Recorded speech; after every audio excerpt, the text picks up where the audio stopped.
What's up, everyone? Marc Lobliner, CEO, MTS Nutrition.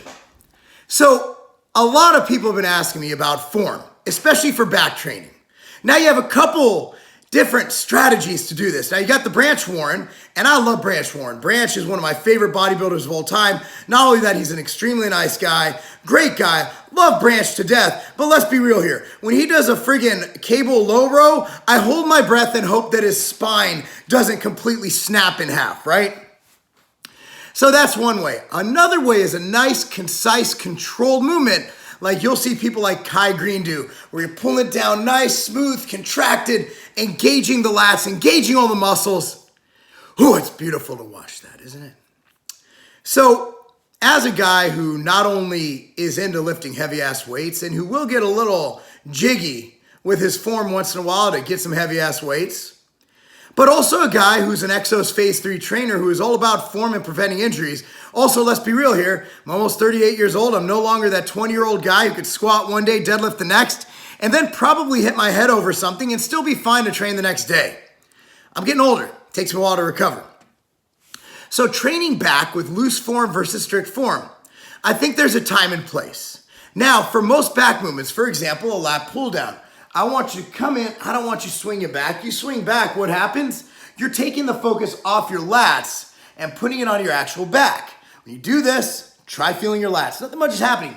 Do this, fully engaged. So the key is to work the intended muscle, right? Now, when you start herking and jerking, heaving and hoeing, you're still hitting the muscles. You're just not targeting the muscles that you intend to target. So when you heave and hoe, herk and jerk, bottom line is you're not getting the intended overload on that given muscle. Now, you go even more dangerous. Let's say your form's off on deadlifts. Now, deadlifts, I'm not a fan of touch and go. I know my man Doug Miller does that. I know a lot of pro bodybuilders do it, but powerlifters generally don't. I believe a deadlift should be just that, a deadlift. I also believe that when you touch and go, it bounces and comes back up. In that bouncing and coming back up, you risk a rotation of your spine.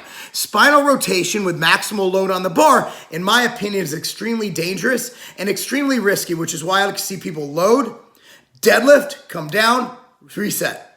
Deadlift, reset. Deadlift, reset. You see what I'm saying?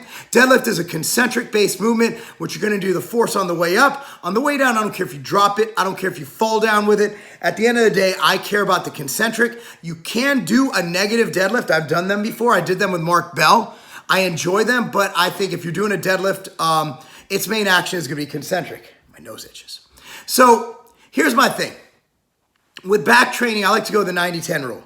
90% of the time, I want you to use strict form, perfect form with as heavy weight as possible to execute that movement for the given reps with the weight that you can handle for that given amount of reps, okay, with strict form. Now, if you are going beyond failure, if let's say you have a 1 RM with strict form, or I'm sorry, a 10 RM, 10 rep max, 10 reps with strict form of 180 pounds on lat pull downs or whatever, but you want to eke out a couple extra reps.